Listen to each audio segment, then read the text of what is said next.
Hello students, my self उदित महेश्वरी। और मैं जैसा कि आपको लास्ट वीडियो में मैंने आप लोगों को मैक्रो इकोनॉमिक्स में मेथड्स ऑफ नेशनल इनकम के बारे में जब क्लियर किया था, तो तीनों मेथड्स के मैंने आपको फॉर्मूले क्लियर कराए थे। और मैंने आपको तब भी बता दिया था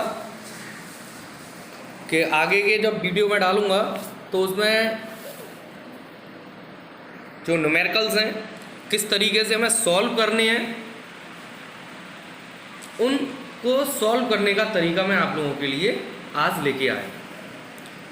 अगर आप इनको ध्यान से देखेंगे तो आपकी समझ में बहुत अच्छे से आ भी जाएगा, ऐसा कुछ टिपिकल बात नहीं है। देखो, जैसे कि मैंने आज आप लोगों के लिए पहला मेथड लेके आया हूँ, वैल्यू एडेड मेथड। तो इस वैल्यू एडेड मेथड में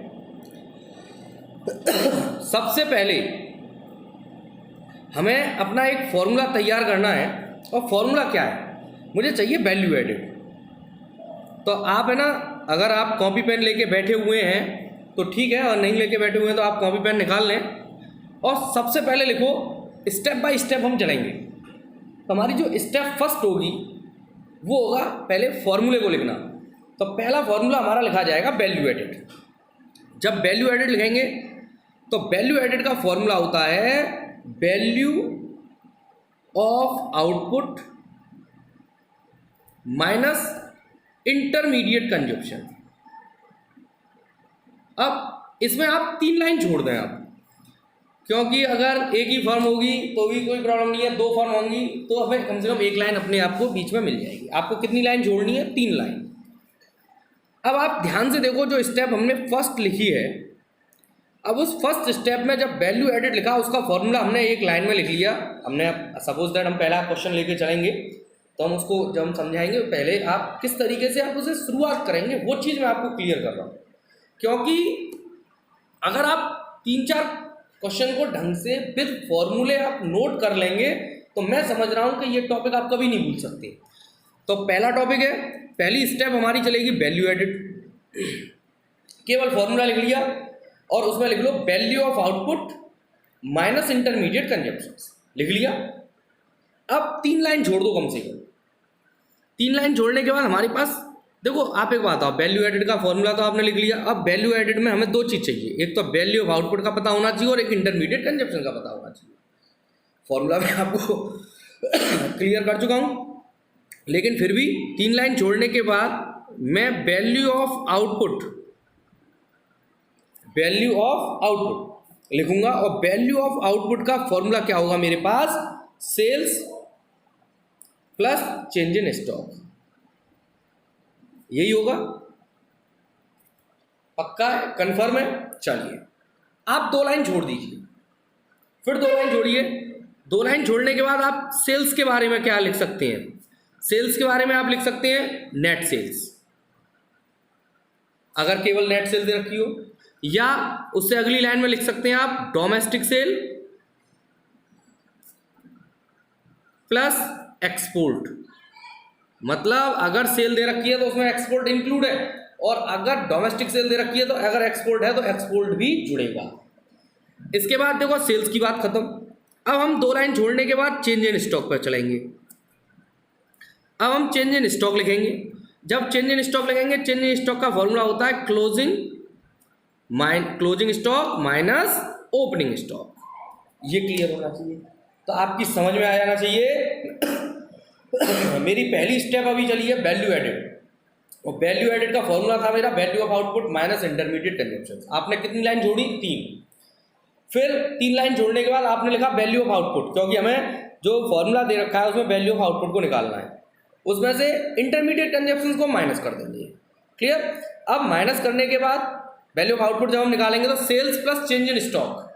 सेल्स का जो मतलब हमारे पास जो आउटपुट का जो फॉर्मूला है वो है sales plus change in stock. देखो, आउटपुट हमारे पास एक कंडीशन होती है यूनिट मल्टीप्लाई। हम सेल्स को एक तरीके, अब अगला पॉइंट क्या चलेगा? सेल्स। अब सेल्स कैसे निकलेगी? सेल्स निकलेगी नेट सेल्स। इसको नेट सेल से भी नोट कर सकते हैं। अगर नेट सेल नहीं लिखना है तो डोमेस्टिक सेल प्लस एक्सपोर्ट ये भी लिख सकते हैं। और तीसरा हमारे पास units of output multiply sale price of per unit. तो सेल्स के फॉर्मूले हम 3 लगा सकते हैं, हमने तीनों फॉर्मूले लिख दिए। मतलब मेरा कहने का मतलब ये है कि आपके पास क्वेश्चन दे रखा है वैल्यू एडेड, बहुत अच्छी बात है, वैल्यू एडेड दे रखा है तो हमें जब पूरे कॉन्सेप्ट क्लियर होंगे तो कोई सा भी क्वेश्चन हो, किसी भी कंडीशन में टॉपिक दे रखा हो वैल्यू एडेड का, आप आसानी से सॉल्व कर सकती है। अब हमारे पास चेंज इन स्टॉक दे रखा है, हम 2 लाइन छोड़ने के बाद फिर चेंज इन स्टॉक लिखेंगे। अब चेंज इन स्टॉक लिखेंगे तो उसका फॉर्मूला क्या होता है, क्लोजिंग माइनस ओपनिंग। अब 2 लाइन छोड़ दो। अब हमें इंटरमीडिएट कंजप्शन, देखो हम एक फॉर्मूले के अंदर कितने फॉर्मूले बनते चले आ रहे हैं। अब इंटरमीडिएट कंजप्शन के लिए फॉर्मूला, जैसे हमने सेल्स निकाली ऐसे इंटरमीडिएट कंजप्शन होता है हमारा परचेज। क्या होता है, परचेज। तो हम क्या लिखेंगे, intermediate consumption equal to net purchase. अब जैसे कि हमने सेल्स निकाली डोमेस्टिक सेल्स प्लस एक्सपोर्ट, तो हम नेट परचेज के लिए लिख सकते हैं domestic purchase plus import. This is clear. देखिए अब हम आगे की प्रोसेस में लेके चलते हैं। आपने फॉर्मूले लिख लिए, फॉर्मूले में आपने 2 लाइन छोड़ दी, बहुत इजी कॉन्सेप्ट आएगा। जैसे पहला एग्जांपल समझा, calculate the value added by firm A and firm B. Particulars दे रखा है in crores, domestic sales by firm A, exports by firm A. देखो आपकी समझ में आ गया होगा मैंने पूरा कॉन्सेप्ट कैसे लिखा। अब आपको क्या करना है, आप पहले फर्म ए का निकालेंगे, फिर फर्म बी का निकालेंगे। आपको मैंने पहले क्लियर कर दिया था, मैंने 3 लाइन जुड़वाई थी वैल्यू एडेड में। अब वैल्यू एडेड के नीचे आप लिख लीजिए फर्म ए, जगह छोड़ी हुई है तो फर्म ए लिखो। और फर्म ए का हमें कॉन्सेप्ट चाहिए, क्या चाहिए, वैल्यू ऑफ आउटपुट। क्या चाहिए, वैल्यू ऑफ आउटपुट। ऐसी वैल्यू ऑफ आउटपुट के नीचे हमने 2 लाइन जोड़ रखी हैं, उसमें भी ए लिख लीजिए वैल्यू ऑफ आउटपुट के नीचे। तो उसकी डोमेस्टिक सेल्स हमारे पास कितनी दे रखी है, हमारे पास दे रखी है 4000। और एक्सपोर्ट कितना दे रखा है 1000। तो सेल्स निकल आई 4000 प्लस 1000 इक्वल टू कितनी हो गई 5000। क्लियर हो गई बात। यहाँ पे स्टॉक दे नहीं रखा है तो वो नील हो गया। तो फर्म ए का जो वैल्यू ऑफ आउटपुट है वो कितना हो गया 5000, कितना हो गया 5000। क्लियर हो गई बात या नहीं हो गई, उसी लाइन में लिख सकते हैं हम आसानी से। अब देखो ध्यान से देखना, परचेज बाई फर्म ए की परचेज इंटरमीडिएट कंजप्शन हो गया कि नहीं हो गया। तो इंटरमीडिएट कंजप्शन सीधे सीधे भाई नेट परचेज हो गई कि नहीं हो गई, तो हमने 200 माइनस कर दिए। तो फर्म ए की वैल्यू एडेड कितनी आ गई 4800 करोड़। क्लियर। इसी तरह फर्म बी का निकालेंगे, किसका निकालेंगे, जैसे फर्म ए लिख रखी थी उसी के नीचे फर्म बी लिखो। फर्म बी की सेल्स दे रखी है, पूरी सेल्स दे रखी है, तो अब एक्सपोर्ट की ज़रूरत नहीं है, क्योंकि अगर केवल डोमेस्टिक सेल दे रखी होती तो सोचते हम एक्सपोर्ट के बारे में। जब सेल दे रखी है तो ज़रूरत ही नहीं है। जब सेल्स दे रखी है तो कितनी दे रखी है 2940। और परचेज कितनी दे रखी है उसकी, केवल एक छोटा सा क्वेश्चन था ये 1300। इसमें से माइनस करेंगे तो 1640 हमारे पास इसका आंसर आ जाएगा। दोनों की आ गई। देखो फर्म ए का आंसर कितना दे रखा है 4800 और फर्म बी का कितना दे रखा है 1640, 1640 करोड़। क्लियर हो गया। इसी तरीके से अब दूसरा एग्जांपल लेके चलेंगे। और देखो ध्यान से समझे ना, example 2, from the information given below calculate. First point दे रखा value added by firm A and firm B, gross domestic product at market price और नेट डोमेस्टिक। तो देखो पहले तो हमें निकालनी पड़ेगी बेटा वैल्यू एडेड। और जब वैल्यू एडेड जब हम निकालेंगे तो वैल्यू एडेड निकालते टाइम, क्योंकि value added by firm A, value added by firm B, value added by firm C या value added of primary sector, secondary sector and tertiary, तीनों की वैल्यू एडेड हम ऐड करेंगे तो जीडीपीएमपी निकल के आती है। क्या निकल के आती है, जीडीपीएमपी। तो ये बात की चीज़ है, gross domestic product market price. पहले तो हमें दोनों की, ए की और बी की दोनों की निकालनी पड़ेगी। अब पहले ए की निकाल लो बेटा, आराम से समझना। पहले हम क्या लिखेंगे वैल्यू एडेड, उसका फॉर्मूला क्या होगा value of output minus intermediate consumption. अब वैल्यू ऑफ आउटपुट का फॉर्मूला क्या होगा भाई, ए का निकालोगे फिर बी का निकालोगे, अलग अलग निकालोगे। देखो हमें एक चीज़ का ध्यान रखना है कि इसमें एक क्वेश्चन दे रखा है पूरा आंसर एक फॉर्म में, कि sales by firm A plus change in stock. भाई वैल्यू ऑफ आउटपुट का फॉर्मूला यही होता है, और माइनस परचेज। तो हमें वो चीज़ तो चाहिए नहीं, हमें क्या चाहिए कि सेल्स अलग निकालो, परचेज अलग निकालो, तब उनको ऊपर ले जाके रखो। अगर हमारे कॉन्सेप्ट क्लियर होंगे तो आसानी से समझ में आ जाएगा। तो यही चीज़ मुझे इसमें देखनी है। देखो सेल्स बाई फर्म बी, अभी मुझे बी की सेल्स से कोई मतलब नहीं है। सेल्स बाई फर्म ए बिल्कुल लेके चलूँगा, तो सेल्स निकल आई। सेल्स बाई फर्म बी, इससे अभी कोई टेंशन लेने की जरूरत नहीं है। Change in stock of firm A, और चेंज इन इसका दे रखा है, फर्म ए का चेंज इन स्टॉक दे रखा है। Closing stock of firm B, opening stock of firm B, इसकी अभी मुझे कोई चिंता नहीं है। परचेज बाई फर्म बी, तो पहले फर्म ए की निकल के आ गई। Sales by firm A to B, देखो आप ध्यान से समझना, सेकंड पॉइंट पे दे रखा है सेल्स बाई फर्म ए, और लास्ट पॉइंट पे दे रखा है sales by firm A to B. वहाँ पूरी फर्म ए की सेल दे रखी है, यहाँ केवल ए की उतनी सेल दे रखी है जो बी को की गई है। तो इसका मतलब उस ऑलरेडी उस पूरी सेल में, सेकंड वाले पॉइंट में पूरी सेल इंक्लूड है, अब उसकी और कोई सेल इंक्लूड नहीं की जाए, ये आप ध्यान रखो। तो थोड़ा सा अब तो आपकी समझ में आ गया होगा। सेल्स बाई फर्म ए और plus change in stock minus purchase by firm A, इनको हम लेस करेंगे, 200 आ गया हमारा। इसी तरह फर्म बी का निकालेंगे।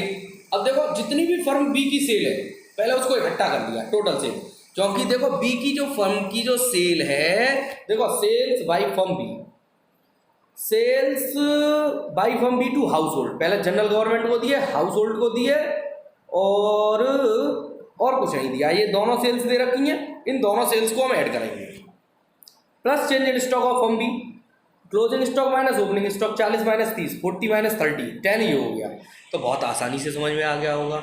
अब इसके बाद इन्होंने परचेज करी होगी, सामने जो फर्म बी है, देखो sales by firm A to B, अगर फर्म ए ने बी को बेचा है तो बी की तो परचेज हो गई। बुद्धि लगाना थोड़ा सा, जो अपना हम कॉन्सेप्ट को क्लियर कर सकते हैं कि sales by firm A to B, तो बी की परचेज हो गई, तो परचेज हमारी बी की हो गई, तो क्या आ गया 200 हमने इसमें से माइनस कर दिया। देखो अगर ध्यान से देखो, एग्जाम्पल इतना अच्छे से दे रखे होते हैं बुक्स के अंदर, note total sales of firm A सब कुछ दे रखा है, तो आराम से आप पढ़ेंगे। तो sales by firm B plus sales by firm B to household, closing stock minus opening stock, और इसकी परचेज, आसानी से आ गया। अब इन दोनों को आप ऐड करोगे तो value added by firm A और value added by firm B, दोनों को हमने ऐड कर दिया 460। अब नेट डोमेस्टिक GDP-MP आ गई, अब हमें NDP-FC निकालनी है। जब NDP-FC निकालोगे तो देखो जी से ग्रॉस से नेट बनाने के लिए आप डेप्रिसिएशन माइनस करोगे। क्या माइनस करोगे? डेप्रिसिएशन। तो कंजप्शन ऑफ फिक्स्ड कैपिटल को कहते हैं। और MP से FC बनाने के लिए NIT, आसानी से क्लियर हो गया 265 करोड़। बस ऐसे अगला पॉइंट आओ, एग्जाम्पल नंबर 3। देखो सेल्स दे रखी है, क्लोजिंग ओपनिंग इनडायरेक्ट सब कुछ बड़ा इजी कॉन्सेप्ट दे रखा है। देखो दिमाग लगाना, इंटरमीडिएट कंजप्शन दे रखा है, परचेज ऑफ रॉ मटेरियल। अगर इंटरमीडिएट कंजप्शन दे रखा है तो परचेज ऑफ रॉ मटेरियल की जरूरत नहीं है, ये कॉन्सेप्ट यहीं खत्म हो जाता है। तो इसका मतलब इस क्वेश्चन के अंदर परचेज रॉ मटेरियल की जरूरत नहीं पड़ेगी। तो sales plus closing minus opening minus intermediate consumption minus depreciation हो गया सॉल्व आसानी से। ऐसे ही अगला देखिए बेटा, देखो सेल्स इसी तरीके से हमें दे रखी है, ग्रॉस वैल्यू एडेड है, फैक्टर कॉस्ट पर निकालना है, तो NIT बाद में हमें माइनस करना पड़ेगा। तो बस आपको यही ध्यान रखना है कि पहले वैल्यू एडेड।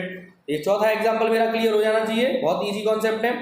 ऐसे ही देखो बेटा अगले पॉइंट पे आइए, example number 5, from the following data calculate gross value added at factor cost. Sales, rent, subsidy, change in stock, और ये सब purchase of raw material profit से दे रखा है। बिल्कुल easy concept, sales plus change in stock minus purchase of raw material. तो इससे क्या निकल आएगा? GDP-MP। GDP-MP में से हम अगर देखेंगे तो IT माइनस सब्सिडी करते हैं NIT के लिए, तो सब्सिडी दे रखी है, IT हमें दे नहीं रखा है, सीधे सीधे बता देंगे। तो जो माइनस माइनस क्या हो जाएगा? प्लस, बाद में आगे सब्सिडी क्या हो जाएंगी? प्लस। हो गया सॉल्व। इस तरीके से छठा एग्जाम्पल देखिए, देखो हर एक में वही चीज़ आ रही है, कोई ऐसी परेशानी की बात है नहीं है। ये फर्स्ट सेकंड थर्ड ऐसे मत करना कभी भी, पूरे कॉन्सेप्ट को लिखना, आसानी से समझ में आ जाएगा। देखो it is assumed that exports are already included in sales. देखो इस क्वेश्चन के अंदर जब सेल्स दे रखी है सेकंड पॉइंट पर, फोर्थ पॉइंट पर एक्सपोर्ट दे रखा है, तो जब सेल्स दे रखी है तो एक्सपोर्ट की कोई जरूरत नहीं। यही अगर डोमेस्टिक सेल दे रखी होती तो एक्सपोर्ट हमने ऐड करती। क्लियर हो गई बात बेटा? यहाँ पे इसी तरीके से देखो क्लोजिंग माइनस ओपनिंग करोगे, हमारे पास क्या निकल के आ जाएगा? तो अब आपको सिर्फ इतना ध्यान रखना है, जब भी आप क्वेश्चन करेंगे तो सबसे पहले लिखेंगे आप value added. Value added equal to क्या होगा, value of output minus intermediate consumption. 2-3 line जोड़ दो, फिर उसके बाद आ जाओ वैल्यू ऑफ आउटपुट, क्योंकि इस क्वेश्चन पॉइंट में हमें वैल्यू ऑफ आउटपुट और इंटरमीडिएट कंजप्शन को क्लियर करना है। तो वैल्यू ऑफ आउटपुट का फॉर्मूला होता है sales plus change in stock. अब सेल्स के नाटक हो गए। सेल्स का क्या नाटक हुआ, सेल्स की जो ड्रामा है वो क्या रहता है कि सेल्स तीन तरीके से निकाल सकते हैं। अगर नेट सेल दे रखी है बहुत अच्छी बात है, टोटल सेल दे रखी है बहुत अच्छी बात है, डोमेस्टिक सेल दे रखी है तो एक्सपोर्ट जुड़ेगा, और अगर यूनिट ऑफ प्राइस दे रखे हैं तो उससे प्राइस निकालना पड़ेगा, है ना।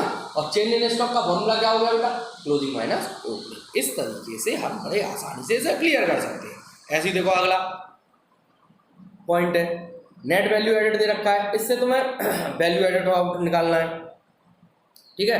तो नेट वैल्यू में इंटरमीडिएट कंजप्शन वगैरह हम पूरा फॉर्मूला लिखेंगे। कैलकुलेट वैल्यू ऑफ आउटपुट, मतलब वैल्यू ऑफ आउटपुट निकालना है हमें फ्रॉम द फॉलोइंग डाटा। इस क्वेश्चन को समझो, देखो फॉर्मूला वही है। अब तुम्हें दे रखा है एनबीए एफसी। अगर तुम एनबीए एफसी में ध्यान से समझना, NBA FC net value added at factor cost, इसमें अगर तुम डेप्रीशिएशन जोड़ दोगे तो ग्रॉस वैल्यू एडेड हो जाएगा, और अगर इसमें एनआईटी जोड़ दोगे तो ये gross value added at market price हो जाएगा। और तुम्हें जो वैल्यू ऑफ आउटपुट चाहिए होता है तो वो होता ही क्या है कि GVAMP equal to value of output minus intermediate consumption. देखो अब दिमाग लगाना, सबसे पहले तुम्हें गिवन क्या है, मैंने अभी फॉर्मूला लिखा है आपके सामने, NVAFC net value added at factor cost 100। इस 100 में सबसे पहले हम जोड़ेंगे डेप्रीशिएशन 10, तो मेरा निकल के आएगा 110 आ गया। अब NIT के लिए देखो गुड्स एंड सर्विस टैक्स और सब्सिडी दे रखी है, मतलब टैक्स और सब्सिडी दे रखी है, इनडायरेक्ट टैक्स और सब्सिडी। तो 20 माइनस 5 हो गया 15 तो 110 और 15 कितने हो गए बेटा, 125। कितने हो गए, 125। तो ये मेरा निकल के आ गया GVAMP। अब GVAMP की जगह रखो 125 equal to value of output मुझे पता नहीं है, उसकी जगह वैल्यू ऑफ आउटपुट ही रखे रहने दो, और इंटरमीडिएट कंजप्शन कितना दे रखा है बेटा 75। अब हम इसे चेंज करेंगे तो वैल्यू ऑफ आउटपुट हमारे पास सेम रहेगा, उसी जगह रखे रहने दो, 125 के साथ ऐड हो जाएगा 75, तो 200 हमारे पास आंसर आ जाएगा। देखिए आंसर आ गया कि नहीं आ गया, देखने की जरूरत नहीं पड़ती, फॉर्मूले लिखो आंसर आ जाएगा। ऐसी देखो अब इंटरमीडिएट, तो मतलब हम अगर जो फॉर्मूला दे रखा है पूरा लिख लो, लिखने के बाद उसे सॉल्व करो, कोई ऐसी खास प्रॉब्लम्स नहीं आएंगी। तो ये सारे टॉपिक हैं, देखिए है ना, इस तरीके से आप क्लियर कर सकते हैं 8वां। इसके बाद 9th durable life span of 10 years they रखा है, तो इसमें हम डेप्रीशिएशन निकाल सकते हैं 10/10 करके 1 का हमारे पास ये आएगा, अनसोल्ड स्टॉक हो जाएगा, ये हमारा स्टॉक हो जाएगा, टैक्स हमारे पास दे रखा है। तो इस तरीके से single use producer goods intermediate में आ जाएगा, इस तरीके से हम आपको ये क्लियर कर सकते हैं। इसी तरह gross value added, depreciation, closing stock, ये देखो बेटा बड़ा इजी कॉन्सेप्ट है, ठीक है। ये मेरे क्लियर हो जाने चाहिए ये टॉपिक। 10 एग्जाम्पल मैंने आप लोगों को आज आपके सामने दिए हैं, और बड़ा छोटा सा टॉपिक था।